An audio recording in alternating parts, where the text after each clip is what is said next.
All right, perfect. Hey guys, we actually totally forgot to do like an intro. Mandeep literally hit the record button while we were talking and we just started podcasting. Like that was kind of the vibe here. So this is Sayem Talukder. I don't even know if I pronounced it right. Yeah, but, that was really good. It's okay, Sayem Talukder, but it's really good. That's when it comes to people saying my name wrong, that's like the best I could have imagined somebody do. Yeah. So. Okay. Yeah. So why don't you just do like a quick little 30-second elevator pitch of like who you are? Yeah, 100%. No, like you said, my name's Sayem Talukder. I'm 23 years old. I am a fresh real estate agent with eXp Realty, going on to month 11. I just finished a finance degree from University of Alberta. I did 1 year of engineering, hated it, quit it, and then went into finance. But yeah, here I am. I didn't use my degree at all. I just jumped right into real estate. And this whole podcast, I'm going to be talking about kind of my journey that I'm on right now. I'm nowhere near where I want to be, but I'm excited for the future, and hopefully I can do this podcast again sometime down the road and kind of look back at this first podcast and see where I'm at compared to now. So yeah, that'd be dope. So what we're gonna do now is we're just gonna cut straight to the first part of the episode and enjoy. Let's go. Well, yeah. So are we rolling? Yes, we are rolling, sir. Okay, yeah. Go ahead. Yeah. So my idea behind that was just if we're gonna dedicate the time and set up all the equipment, and like Mandeep and I literally spent like 45 minutes just testing the audio and the background and stuff. Yeah. If to do that every time would just be such a pain, right? So yeah. That's smart. No, it's nice, man. I honestly didn't expect, because I don't know you that well, to know, okay, is this guy actually gonna move to Edmonton and just immediately take action, or is he gonna wait a little bit, get his feet wet, slowly, surely, 2 months go by and then he starts rolling? Man, you didn't take a minute to breathe. You just came and went on go mode immedially, which is incredible. I love that. Yeah, I don't mess around, dude. Yeah. At the same time, I feel like sometimes I'm not even going fast enough. That's what it takes, though, right? Do you feel like that sometimes? I do feel like that, but I think that's also what pushes you to keep going and not stopping, right? And that's kind of what you'd need to achieve results fast, or as fast as possible, I guess, right? Yeah. A lot of people like to procrastinate and take their time, but there's only so much planning you can do. You got to execute at some point, and I think that's one of the biggest things that holds back people, especially younger people, because they love planning and reading books and doing all the research and doing their homework and never taking action, and that just holds them back so much. This trial and error is always the easiest way to go about things. So it's nice to see that in you too. Yeah.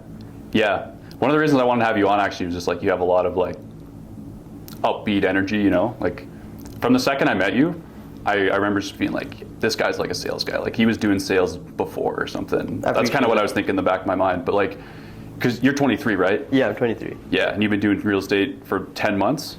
Yeah, now it's month 11, but yeah. On month 11, yeah. Month 11, so you're going to hit the 1 year birthday soon? Yeah, February 1st is my 1 year birthday.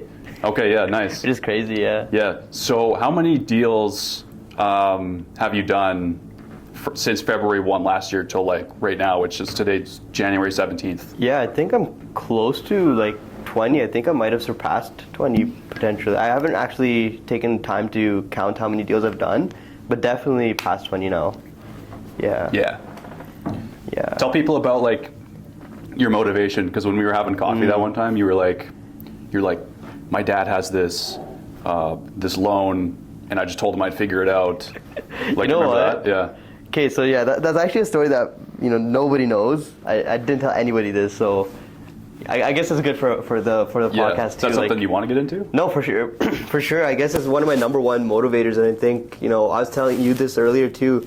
There's so many people that I see that have achieved quick seems like quick success, but oftentimes I ask them hey, where were you before this happened? And they always tell me a crazy story of where their back was absolutely against the wall. And I think that's where a lot of people just get this fire lit under them, where they have to take action. Otherwise, the alternative is so bad that they just have to make it work, right? So in my case, my dad, he had a COVID business loan for our donair shop that we own, and it was $60,000. And the way it worked, that loan from the CRA is by a certain deadline. So in this case, December 31st, if you don't pay back $40,000, then you have to owe the full $60,000. But if you do pay back $40,000, then you get $20,000 forgiveness. Yeah. So I was like, okay, well, that's a pretty good loan. It's basically $20,000 for free if you think about it. If you just pay back $40,000. So I was in my last semester of university, no intentions of going right into real estate as soon as I graduate. I was still trying to figure out whether I do a corporate job or whether I should get my license and do maybe real estate part-time while doing my corporate job and take things slow and steady and kind of see what I like. But then one day my dad just sits in my room and the guy's getting older too. Like he's been working 12-hour days his whole life, as a typical immigrant dad. And he looks at me and he's like, Sayem, like, I don't think I can work much longer. Like I'm getting tired. I can't stand all day. We also have this $40,000 loan that we have to pay by December 31st. I didn't even know what he was talking about because I didn't know we had this loan. And he just like threw a bomb on me. And he's like, yeah, if you don't pay that back, like I don't know how we're going to keep the business operating. And I'm keeping in my mind, like the back of my mind, that this guy is also paying for our entire family to basically survive, right? Because we have 5 people in our family. He's paying all the bills, he's doing everything. Yeah. So that just like scared the shit out of me. Like, what do you mean? Like, what do you want me to do? Like, I don't have any money. I'm making $20 an hour as like a digital marketing consultant at like a job that I was doing from the university. So like, I don't have $40,000. How am I gonna get $40,000 in a couple of months? I'm just about to graduate. So then, yeah, long story short, I was like, I didn't say that to my dad when he told me that. What I told him was like, don't worry about it. I didn't even look at him. I was like on my computer. He was sitting right here. I didn't even look at him. Like, don't worry about it. It's okay. I'll get $40,000. Like, it's not a problem. I'll have it. That's all I could do. I could just ease his mind, just tell him that. He left, and then obviously in my mind I'm freaking out. And then I was like, you know what, whatever. And then I decided I gotta figure out. Oh, I can't go to a salary job. My salary job, whatever I get, I'm looking at my friends who are getting jobs. They're just graduating. Yeah. The highest salary I saw among my friends was $75,000 at Deloitte. Which is like considered good, and that's if they work all year. I'm not getting $75,000 in a couple months. I'm getting that if I work all year, and then at the end, after all my expenses, have $40,000 saved up. It wouldn't match the timeline. I was like, okay, I gotta go into sales.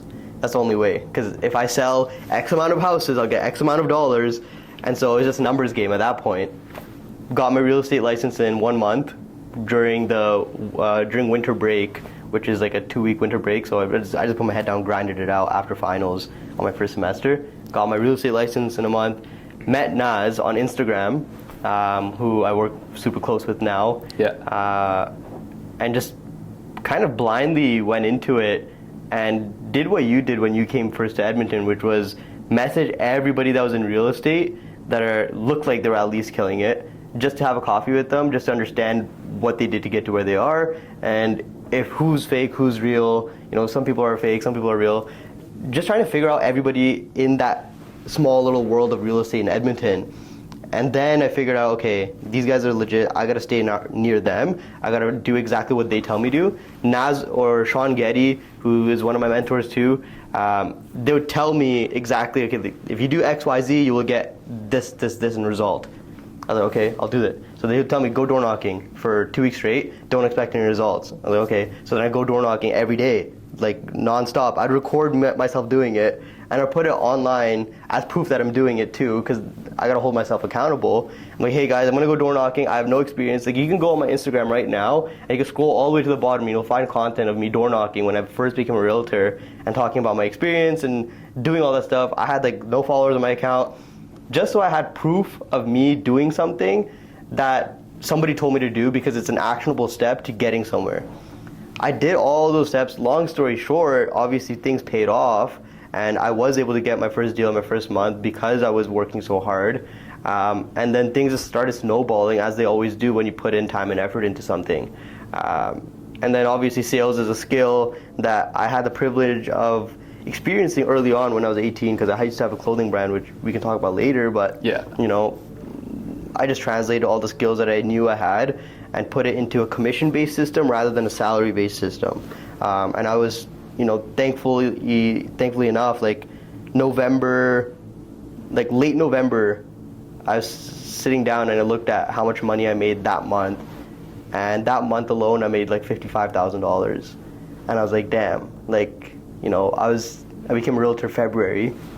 Yeah. And then every month I was doing good. I was making like 10K a month, which was like good. And then November itself, I made 55,000. I just got to pay back my dad 40,000. I'm in the green past that. I'm happy. I'm so happy. December comes around, I do another like 20, 30K.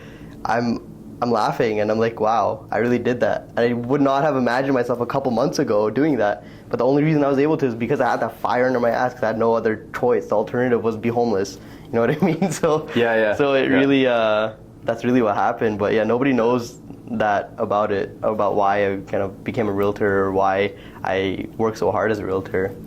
Yeah, that's dope. I feel like we can go down so many different avenues just like with that answer alone. But so at the coffee shop when we were chatting, so tell people about how when you just started, you were talking to some agents and they were like, oh, you have to wait about 6 months for your first deal. And then you were kind of just like, I'm not waiting 6 months. Yeah, man. If you talk to most agents, everybody says like, yeah, don't expect deals your first 6 months. It's all training. It's all learning at first. After a year, that's when you'll start like getting a couple deals. It's super common. But like, I don't like looking at things on a term of averages. Like if you look at everything in society as terms of averages, like yeah, the average person makes X amount of dollars per year. The average household income in Canada is this. The average this is that. Like. Average sucks. Average sucks. Like I don't want to be average. Like, you know what I mean? Like what do I have to do to not be average? So whenever I talk to agents and they tell me that, I'm like, okay, well that's not useful information to me. Tell me what I have to do to avoid that. And that's what I was always looking for as an answer when I ask people, what should I expect as a new agent, or what do I have to do to kind of beat the averages? And yeah, I mean, it pissed me off, but I did not believe it, and I'm glad it didn't, because if I believed it, it would have happened to me. If I truly believed that, okay, you know what, that's exactly what's going to happen to me, I would have legitimately manifested that for myself and not taken action or accountability to change that average, right? So, yeah, I just had full denial in that, and then I made my own reality, which was, I believe it's very possible to get a deal in your first month, and that's what I did. So, yeah.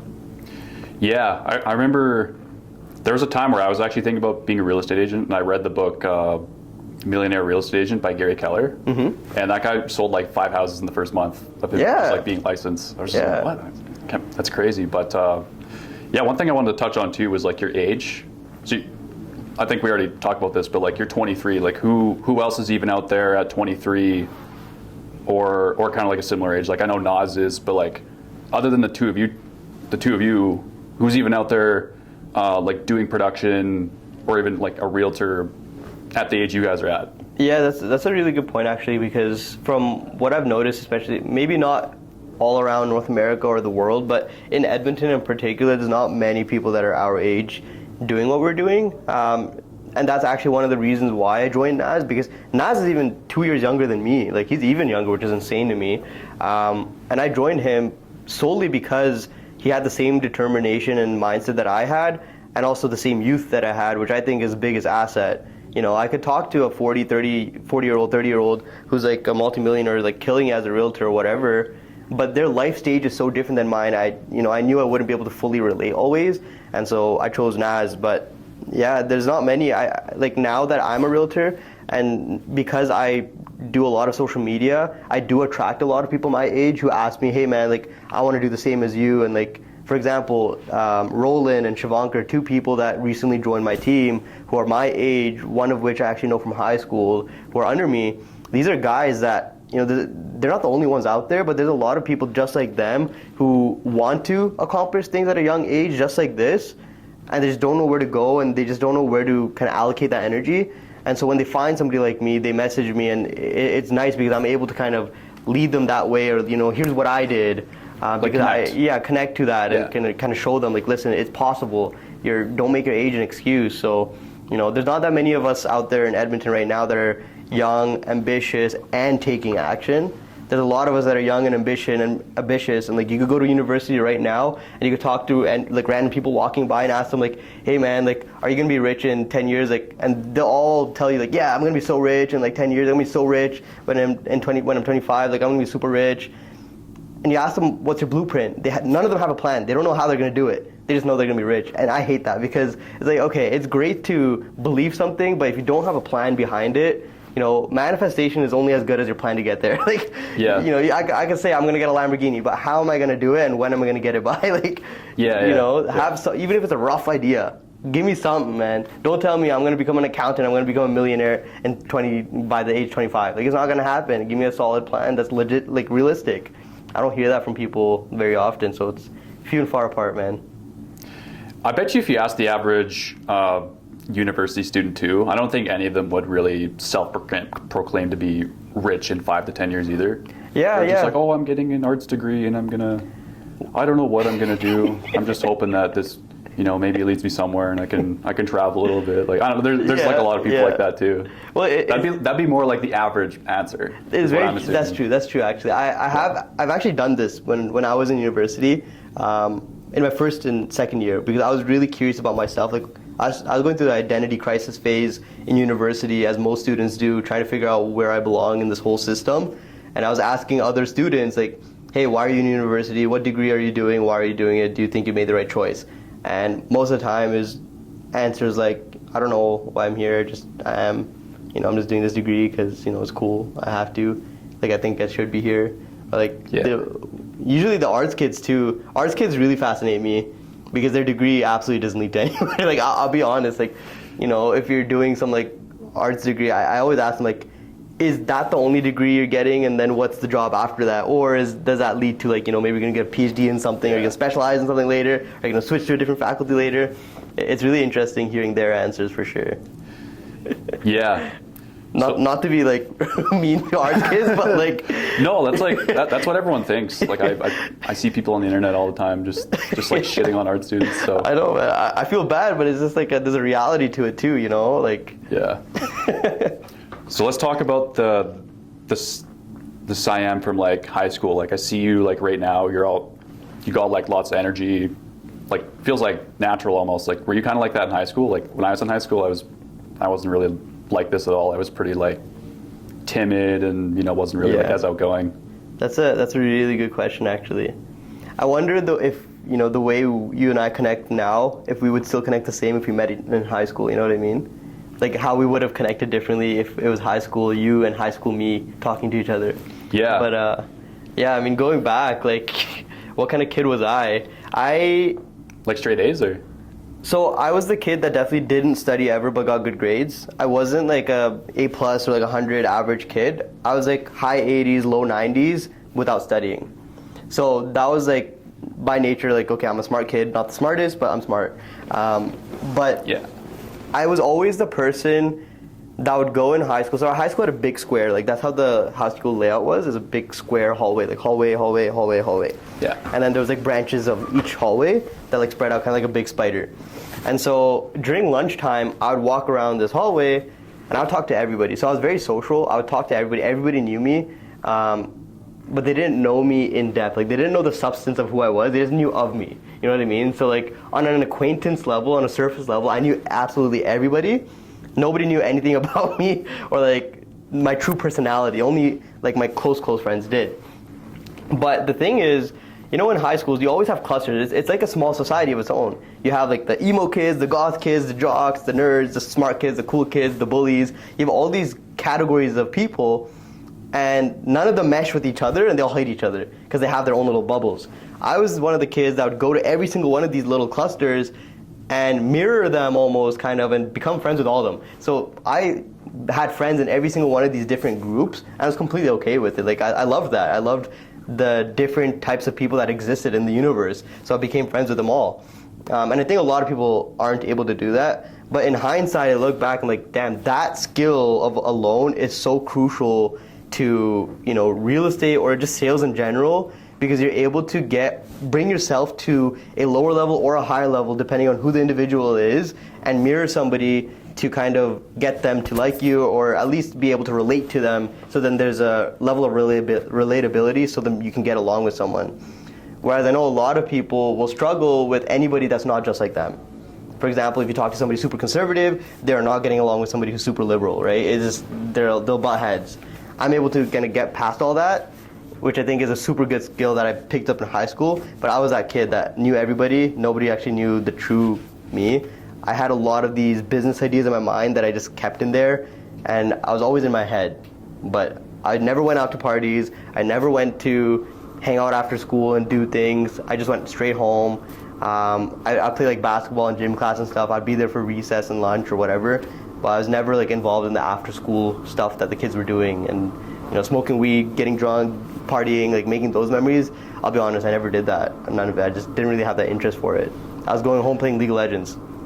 Yeah, that's actually something I was going to ask you about too. Was like when we met at the coffee shop, it's kind of funny because we were both like, I don't drink coffee, which is funny. Yeah. But I mostly just get people out for coffee because it's like that's what they do. Like a vibe, and I don't know. But yeah, you were like, I don't drink coffee, and I was like, I don't either.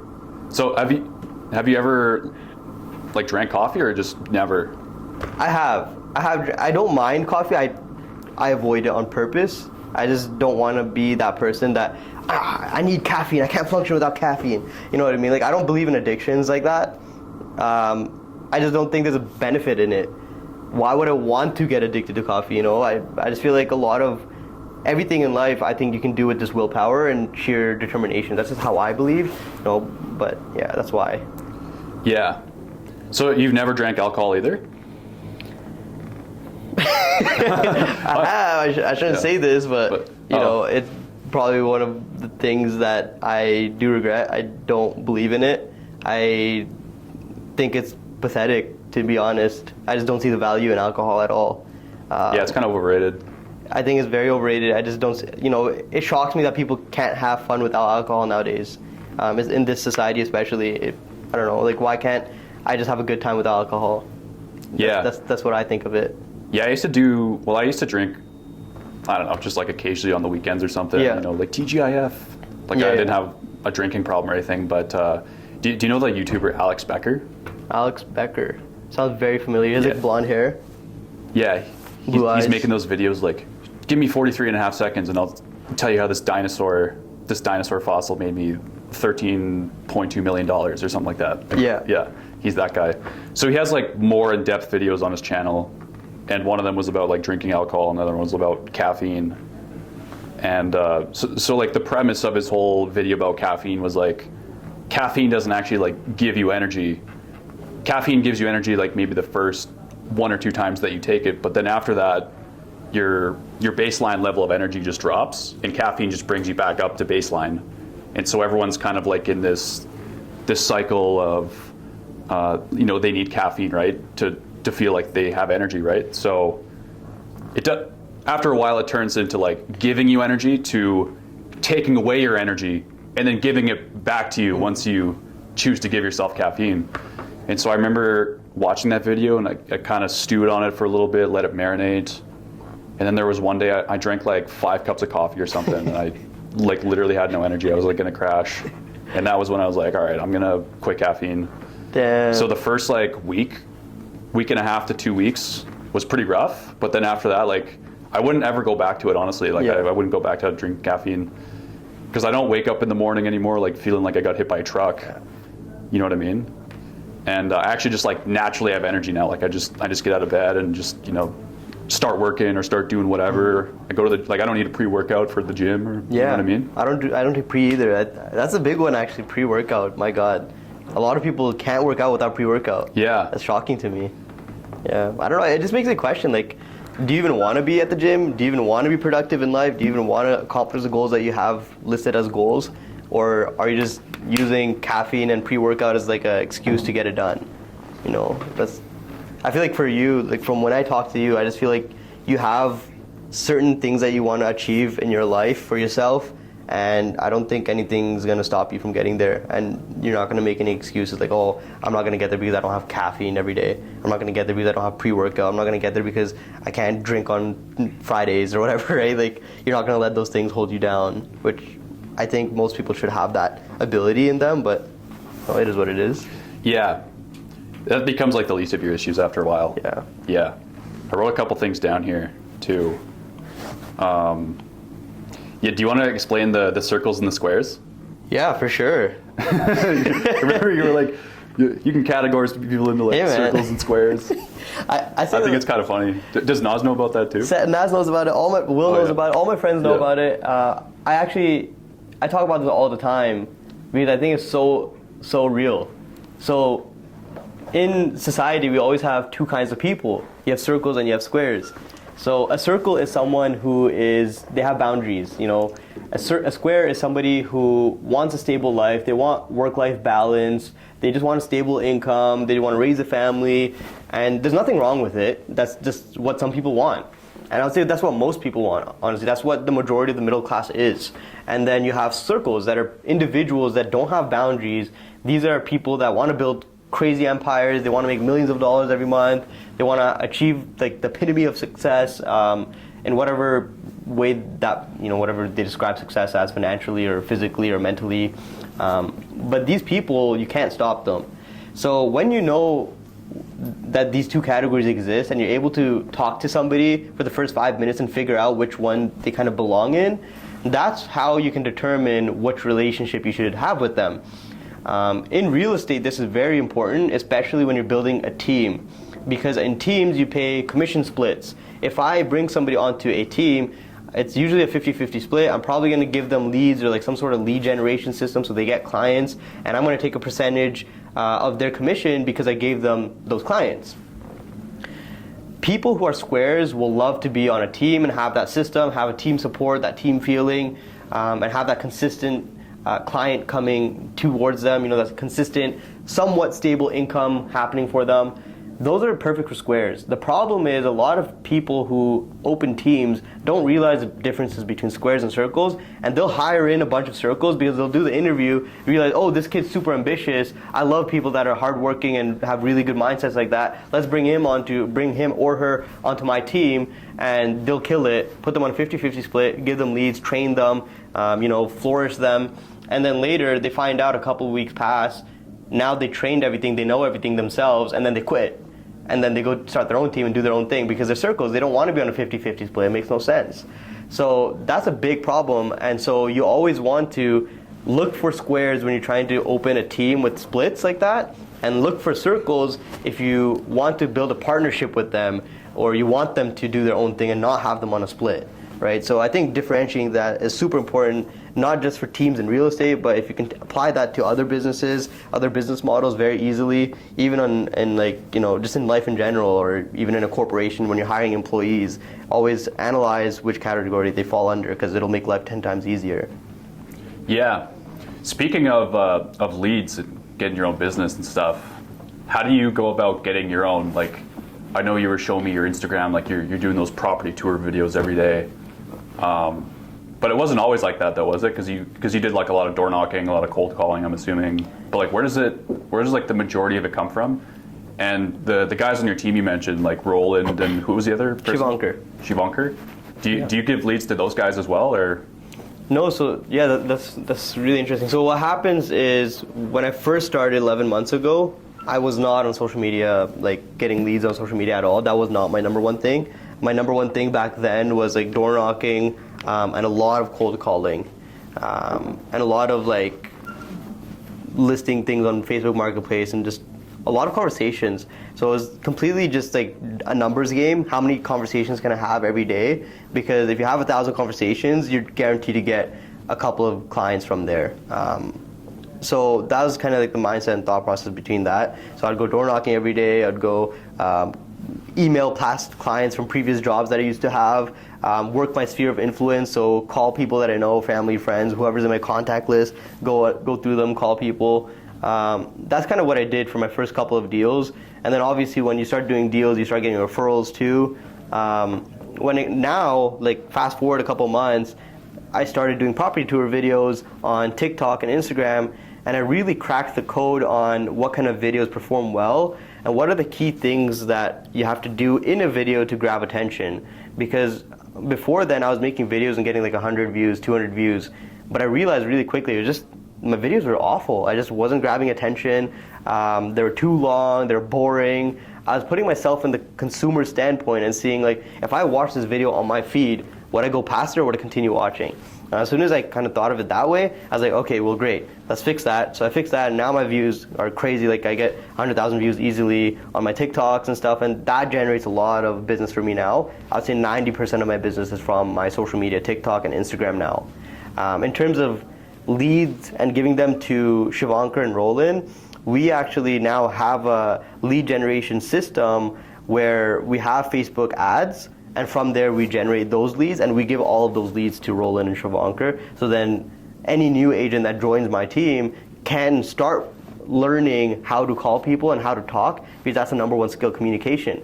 And so we take these leads, give them to them, and then we train them on how to communicate with those leads, so then they're able to generate a business of their own before they go out and find their own clients. And for those leads that we give them, they are on a split for that because we're giving them those leads. But our goal isn't to keep them there. Our goal is to have them graduate from that system so they can go find their own clients where we don't take a split from, right? So that's what we're doing. Yeah. Calling the sphere of influence can be pretty daunting sometimes too. Oh, yeah. Because everyone thinks, oh, these are like my friends. Like I don't want to be that guy that like peddles my shit to my friends, right? Yeah. Like I remember when I first started selling cars, after like a week and a half of training, we do this meeting and the sales manager goes, perfect. You guys are ready to go? Call everyone you know, and then let me know how it goes. And I remember I was just like I just really hated doing it, but I was like, you know what? I'm really gonna give this a shot. And I remember like calling like my grandma and like calling just like some old friends that I'd like never really talked to in a while on the phones at the car dealership. I remember it was like actually not as bad as I thought it was gonna be. Yeah.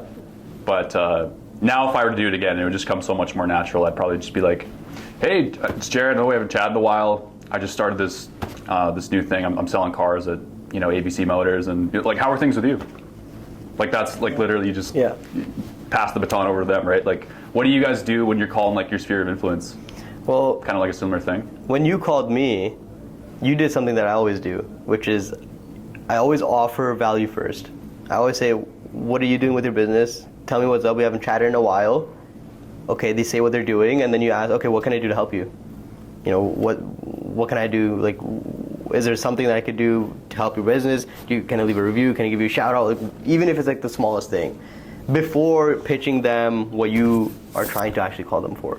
If you need help for something. So I always offer value to whoever I'm calling. I don't care if maybe they're a student in university, so I call a buddy of mine and he's just doing his degree, he's got finals coming up. I'll ask him, hey man, like what do you need? Like what do I gotta do, bro? Like do you need help studying? Like I can help you study, man. I'll flashcards, I'll quiz you, whatever. It doesn't matter. It could be like the smallest gesture of kindness before you tell them, hey, by the way, I'm also doing this, for my business. I just started this new business here. I'm working on this is what I'm doing. I actually, maybe I need help in some sort. Before I ask them for anything, I always offer value first.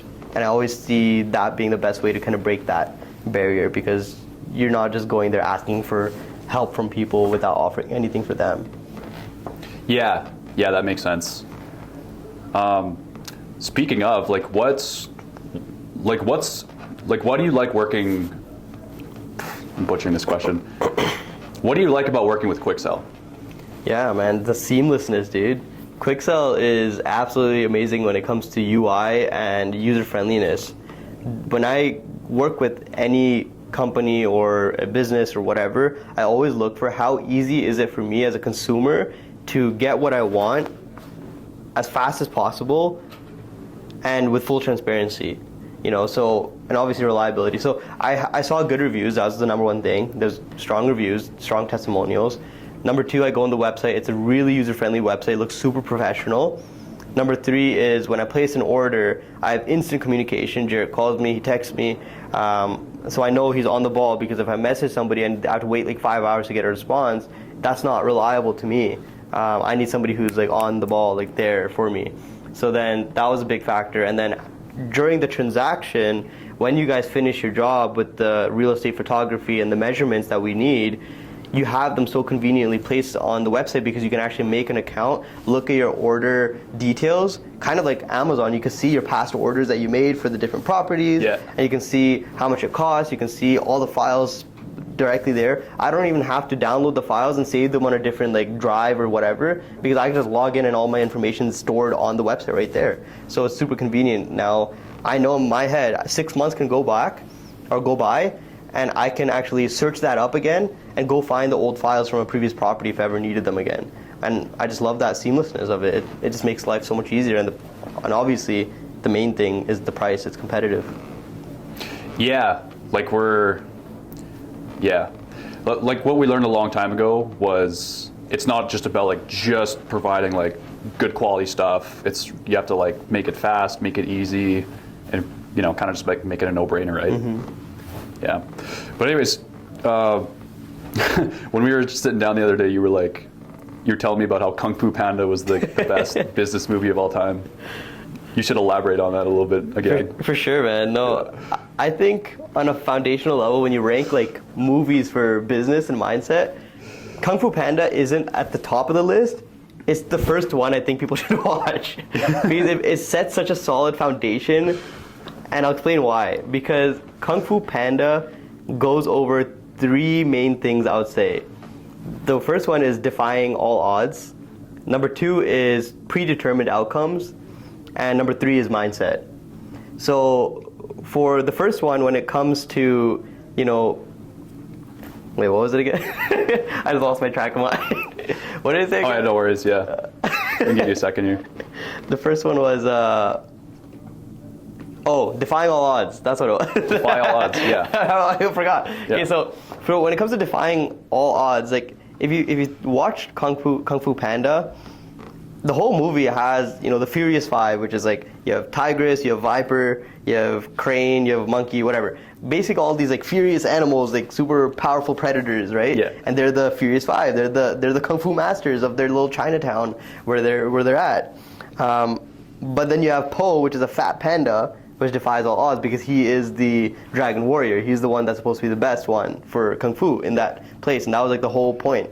So it defies all odds because obviously it's the thing that you least expect. No matter what your cards are in life, no matter how shitty of a position you are in life, there's almost no way for you to use that as an excuse to not be able to achieve greatness. There's so many rags to riches stories out there in the world, and it's just because there's people out there that know that defying the odds is very possible, and the movie talks about that very clearly throughout the movie. Through Po, the fat panda that became the Dragon Warrior and saved the town. And so that's the first thing. Number two is predetermined outcomes. So Master Oogway, the freaking turtle master. Yeah, the turtle master. Yeah, turtle master. He's always talking about how there are no mistakes. He says this several times throughout the movie. There are no mistakes. And the problem was when they selected Po, the fat panda, as the Dragon Warrior, everyone was saying it's a mistake, there's no way, it's not possible. And the Master Oogway would be like, no, it's not a mistake. And the actual message behind that to me is the fact that every time an entrepreneur does something in their early stages, they're failing hundreds and hundreds and hundreds of times. They're just failing and failing and failing. But failing isn't a mistake because failing, all those fails are things that had to happen for your character to develop, for you to achieve the end result of whatever the end result looks like for you. Mm-hmm. And that end result is actually already predetermined for you. Those failures are predetermined and they lead you to that destiny or fate, so-called, whatever it is for you, right? And so when you fail at something, you can't look at it and be like, I made a mistake, that's why I failed. No, you had to fail. It was part of your journey. You had to fail that thing right there in your life for you to develop something in your character that will help you to achieve the next step to get to your end goal. And so predetermined outcomes is a big factor because Master Oogway always says, there's no such thing as making mistakes. And at the end of the movie, you find out there was no mistake because he was actually the guy that saved the town, the fat panda. And then the third thing is mindset. So Po always had a mindset that, at the beginning of the movie, I can't be Dragon Warrior, I'm a fat panda. He himself was in denial that he was a Dragon Warrior. He thought it was a mistake. And then he went through the classic training arc, did all his training, put in his hours, got dirt under his nails, and became the Dragon Warrior. And then at the end, what they do is they give the Dragon Warrior scroll, which is like this scroll of infinite power. This is like the big deal for the Dragon Warrior. Whoever's the Dragon Warrior and does all their training and stuff, they get this powerful scroll that unlocks unlimited power. They get the scroll, he opens it up, and guess what? It's empty, it's blank. There's nothing in it. And the message behind that was that Po was always the Dragon Warrior, and that happened because he had that mindset shift, because of the initial part of the movie, he thought he wasn't the Dragon Warrior, he thought it was a mistake. after the training arc, he realized, you know what, he is the Dragon Warrior, and that mindset shift is the only thing that really made him the Dragon Warrior. It wasn't some fancy message or some fancy formula in a bottle. Yeah. It was just him believing it and believing in himself, no matter the fact that he was a fat panda or a jacked panda, whatever it was. And that mindset was the only reason that he was able to fulfill his destiny of being the Dragon Warrior and defeating Tai Lung, the evil guy, and saving the town. So those three things are such crucial base foundations in life for any entrepreneur or business person or business individual, and they need to understand those three factors as a foundation to build any of the other skills necessary before they go on the tenuous journey of becoming successful in life. So that's why I think Kung Fu Panda is the most underrated but super valuable base level movie for business and success in life, man. Yeah, that's kind of dope. So just to reiterate, it's to defy all the odds. There are no mistakes. There are no mistakes. And mindset. Yeah. Those are the three. Yeah. Yeah. Predetermined outcomes. Yeah. Yeah, that's dope.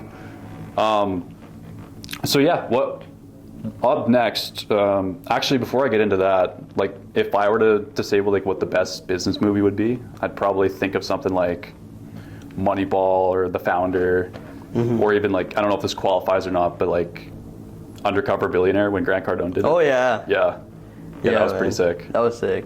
Yeah. Did you watch that whole like 8-hour documentary he did where he's like breaking down everything behind the scenes? Yeah, I watched all of it, man. Yeah, I watched it it like an addict. Yeah. Because it was so real, and I love that. I love real, authentic shit like that. Like, movies are great because they're movies, but when you actually see something real happening live, it hits different, man. Yeah. Yeah. Do you remember the part where he's like, it really felt like he didn't like Discovery. He didn't. Yeah, He still doesn't. Yeah, I don't think they he wouldn't does. listen to him. Yeah. Do you remember he was like trying to sell the truck and they wouldn't let him sell the truck? Yeah. Like, which is interesting. I guess I understand it from Discovery's standpoint. Like, They're like, it's our truck. Yeah, it's He's their like, truck. He's like, You can't no, sell it's that." my truck. It's cheating, but like I guess they did give it to him.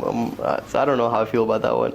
But even then, like I don't think it's that big of a deal. Because I was putting myself in his shoes, and I was like, okay, well, I'm never gonna be like starting from absolute scratch zero. I'd probably have like $500 to my name, realistically speaking, if I was in that position. So I was like, okay, fair enough, whatever, sell the truck. Yeah.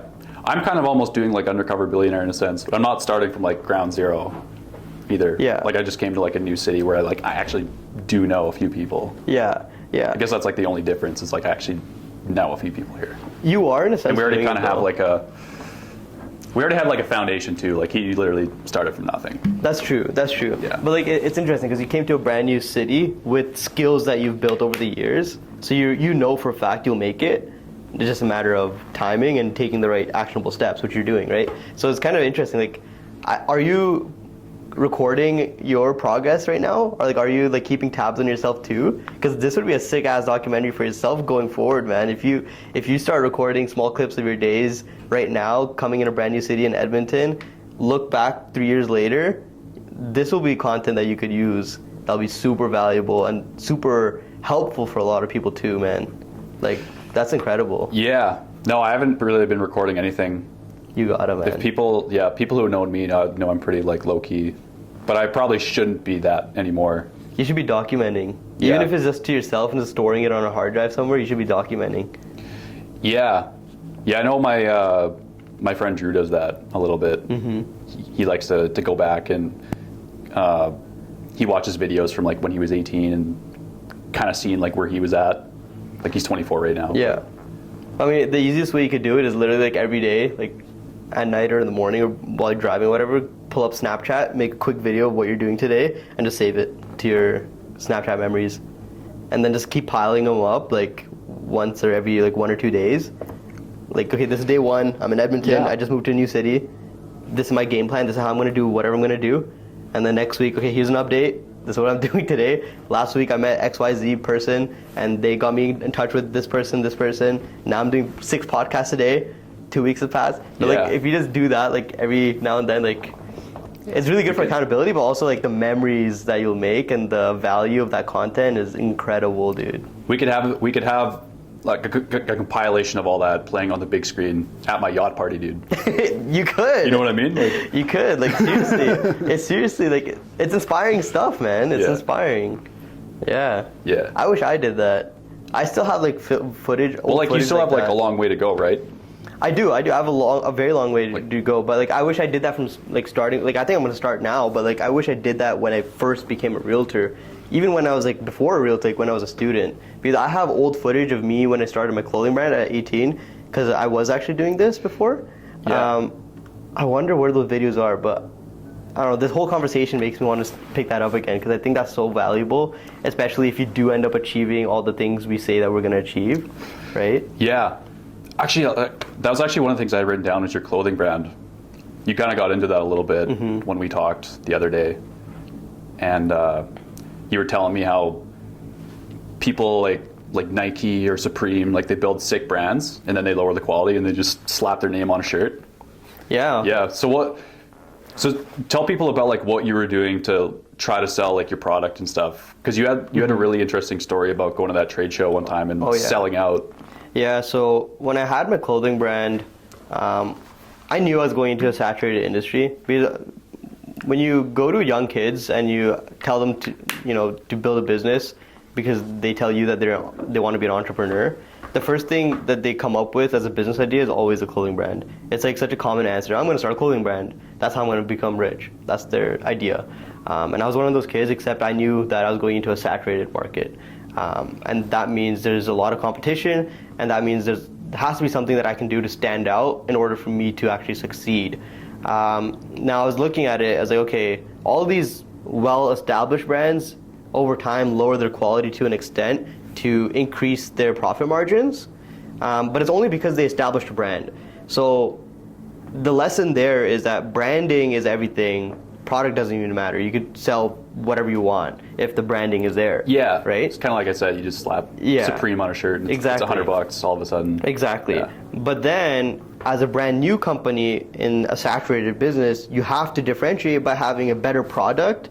Because even if you brand, you won't be able to compete with the marketing ad spend that a big company has. So automatically what you do is you create a better product. You add zippers where there shouldn't even be zippers, or just make it extremely functional and high end. And what that does is it lowers your profit margin, increases your cost of production, but it allows your name to get out there a little bit because at least you're standing out and differentiating in a way. Now, that's the easy way to go about it. What we did was like, okay, we're not gonna do that. We will make a product better, but not 10 times better, where our costs are so high we have no profit margin. So we had a good product, and what we did to stand out and actually get our name out there was obviously number one, I think we had a sick logo. I love my logo. But we went to a trade show in West Edmonton Mall, and this is how we were the number one booth out of 80 other booths. Is what we did is we basically waited at our booth, and every time somebody came by, we'd go out to them. And for some context, this is an athleisure brand, meaning fitness was relevant. What we do is we ask somebody, like let's say you walk by, I'd be like, hey Jared, like, do you know what a plank is? You tell me, of course I know what a plank is. Everybody knows what a plank is. I'll tell you, if you can do a plank for 60 seconds, then we have a little leaderboard there. We're just seeing who can have the longest plank. But if you can do one for just 60 seconds, we'll give you a free t-shirt, and you can get 20% off anything you buy at our booth as well. We're just a clothing brand here. We're just trying to see who can do a plank for the longest. And then you're like, okay, sure, free t-shirt, why not, right? So then you go and do a plank, and you know, people are competitive by nature, even competitive within themselves. So they want to see how long they can do a plank. Yeah. So now you're planking there, trying to be at the number one spot on the leaderboard. As soon as you start planking, everybody else walking by is curious. Why is there somebody planking over there in the middle of a mall? It's random. It's not something common that you see. So now they're standing there watching this guy plank and see how long he lasts. And now you have a crowd forming, and now other people in that audience also want that same attention, and so they want to also plank afterwards, and they want to be on that leaderboard. So now you have this ongoing traffic. You have an audience competing here, and then obviously everyone's getting free t-shirts, but they can't get the free t-shirt unless they buy something. And then there's an audience there too. So then automatically, you know, one thing leads to another. You have hype built. You have a fun experience because everyone's enjoying themselves. You have this leaderboard. We had a firefighter do 15 minutes on the plank. And so like everyone's like cheering for him, everyone's having a good time, and then next thing you know, everything's sold. There's nothing left. And so that's what we did. And then you can see there's a huge like pile of audience at our booth, and right next to us is another clothing brand. They're just sitting there. Their strategy is, I'm gonna sit there behind our booth and people are gonna come to us. Nobody knows who you are, man. You gotta do something to grab their attention. And so, yeah, sucks to suck. Everybody else didn't get any business, but we killed it. But that's how, making it experiential. Yeah, you definitely can't just be like sitting back and like hoping and praying that people are going to come to you, right? Like that reminds me of this one time I was at the mall in Saskatoon, and me and my buddy, we were just at like the food court, and we were walking around deciding where he was going to eat, and I saw him just kind of like taper off to like a Chinese food place, and I went to Opa, and then when we met up and we were like eating our food in the food court, he was like, man, he's like, I wasn't even going to have this Chinese food, but there was a guy like, the Chinese food line wasn't like super long, and there was this guy like with chopsticks. He like made eye contact with him and gave him a little head nod, and he was like, "You want to try this chicken ball?" And so he goes over, he tries this like little chicken ball or whatever, and he's like, "Oh, this is actually good." He's like, "Yeah, why don't you buy some more?" Like, and then so he bought like Chinese food from this place because there was this dude. He was hustling at the Saskatoon food court, man. It works. You gotta whoever works the hardest gets the client, man. Squeaky wheel gets the oil. Yeah, man, straight up. Yeah. Straight up. And this is so applicable to real estate. Once again, like you have to differentiate yourself. You just can't just wait there and hope that business is going to come to you. And nobody cares about you. And you got to realize that nobody will ever care about you until you give them a reason to. And so a lot of people don't give them a reason. They just hope that, I should be cared for. I deserve it. Why? What did you do? Who are you? That's it's hard pill for a lot of people to swallow. Yeah. I think I got a few other things on the agenda before we wrap this thing up here. I don't even know if I got through half of it. So are you finding that like a lot of your buyers are coming from like Ontario and BC? And is that like obviously like making the videos too, are a lot of those people looking at those from like BC and Ontario or just like from, wherever else? And that's kind of what your lead gen system is like as far as like the videos go now? Yeah, majority of the clients that see my videos are from out of province, and the reason why is because the higher that interest rates go, the more expensive these really expensive cities get, and they become unaffordable and unbearable. So then those families look for cheaper alternatives, aka Edmonton, where we still have affordable pricing compared to all the other major cities, and then they all flock over here for that. And then because that's been happening, and that's also been kind of slowly raising our prices now, once interest rates fall, and because we already have a supply shortage on top of that, our prices are going to skyrocket too, and our demands is going to go even more through the roof. And then, and now we look at neighboring cities like Calgary, that's only 3 hours away from us. Most people actually want to go from Ontario and BC and whatever to Calgary first. But because now Calgary is also really expensive because they went there already and kind of boosted the price up, now those Calgary people are also coming to Edmonton. So it's just natural supply and demand and how that works. But all my clients now are 90% from out of province, and they're looking to move to Edmonton for more affordability. Yeah, I was at the gym the other day and I was talking to this dude in the sauna, and he was saying that he like just moved here from Ontario because of the unaffordability. And I was like, bro, don't bring that shit here. Yeah, man. You know what I mean? It's gonna happen. Like, what's gonna happen is Edmonton's gonna later become unaffordable, just like the other cities, and then the cycle's gonna reset, and then they're gonna go back to Toronto and BC, and it's gonna happen there again, and then it's just like an ongoing cycle. It's like a sine wave. It just happens cycle. Like that.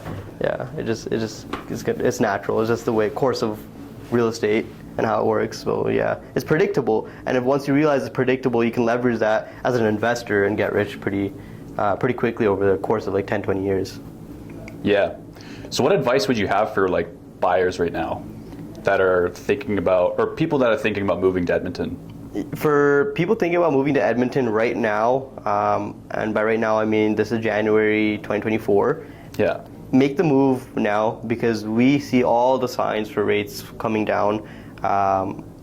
And with that being said, once the weather gets hotter, holiday season is over, rates start falling, your prices they're guaranteed to go up. And also, new lots are being sold out like crazy right now. And what that means is once the subdivisions that are developing are already developed, what happens is the new subdivisions under them open up, which then inflates the prices of the older ones. And now if you want to get a prime lot closer to the city, not super far away because the subdivisions go further and further out, then you should move now so then you can secure that in. And chances are, if you build a home right now, which takes about 6 to 8 months to build, then by the time you move in 8 months, you're already going to be in instant equity because the prices are going to be a lot higher in the summer when the rates fall. So I would say move now. Like if I could buy property, I would do it right now. I wouldn't wait on it. And even just by knowing the base like knowledge of what real estate is, real estate historically always goes up. So that's why you always hear realtors saying the best time to buy is now. They don't just say that to say that so you pressure you into buying something. It's because you know historically prices are always going to go up. So if you wait, naturally you're going to be paying more. And that's just no matter what it is. Like it's really hard to time it and be like, you know what, next year is going to be the big market collapse and the big crash is going to happen and I'm going to buy in at the right time. Like have fun timing the next COVID, man. Like why wait for that when you can just buy something now and know like in 10 years you're going to be in good profit anyway. So, you know, buy it when you can. Is the big factor is how much money do you have? That's my question to you. Yeah, I feel like people always think that when realtors are always peddling buy now, they just think it's some kind of like sales gimmick. Yeah, it's like, We used to do that at the car dealership too. Yeah. I mean, it kind of was a sales gimmick, but at the same time, there were actually like good times to buy. It would just depend on like the incentives from the manufacturer or how the used car market was. You know what I mean? yeah. But I mean, even outside of those, there's always people that like they crashed their car and need a new one. Or on the property side of things, there's people that get a new job and have to relocate. There's people that have another kid and need a bigger house. There's people that get divorced and need to sell their house or something like that, right? So it's always a reason to buy and sell. The wheels just keep turning, right? Yeah. I don't know. I'm not a believer in timing markets for anything. For stocks, crypto, real estate, cars, whatever. I'm not timing no market. I'm looking at how much money I have, how much I'm willing to spend, and finding the best deal in whatever the current market environment is. Because there's always good deals in every market condition. So that's the way I see it, and it brings a lot of peace of mind. Yeah. Well, looks like our time's kind of up here. I only got like halfway through the list of things that I wanted to go over. What else did you have on there? Like, what other questions? Oh, I had some stuff about Sean and Dubai, your Tesla, like selling advice. That's pretty much like the gist of it. Okay, I guess cool. we have like another 2 minutes if you wanted to.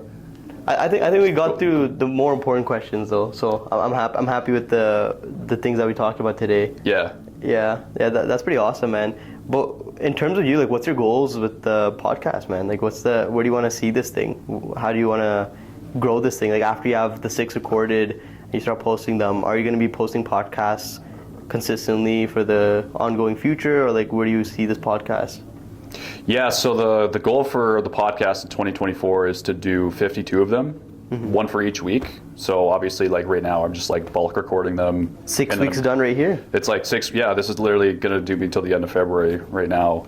And the podcast, honestly, like what it really is, it's really just like a tool to get more exposure and more clients. Like when you really just break it down, right? Yeah. Because I mean, for example, like. You literally brought like half the guests today, like yourself, Naz, and Will. That's sick, man. I'm happy they're down. And I didn't know Naz and Will like before. Like I knew them because of you, right? Yeah. And it's kind of like a win-win thing, right? Because I get access to somebody who could be a client that I never would have normally. Of course. And then it's good content for us. It's good content for them. Yeah. It's kind of just like a win for everybody. It's a big win for sure. Yeah, I'm just gonna keep cranking them out. Yeah. And yeah, that's kind of what the goal is, and like what it is for me. It's just like a tool to get more clients, good content for our marketing and for our social media. So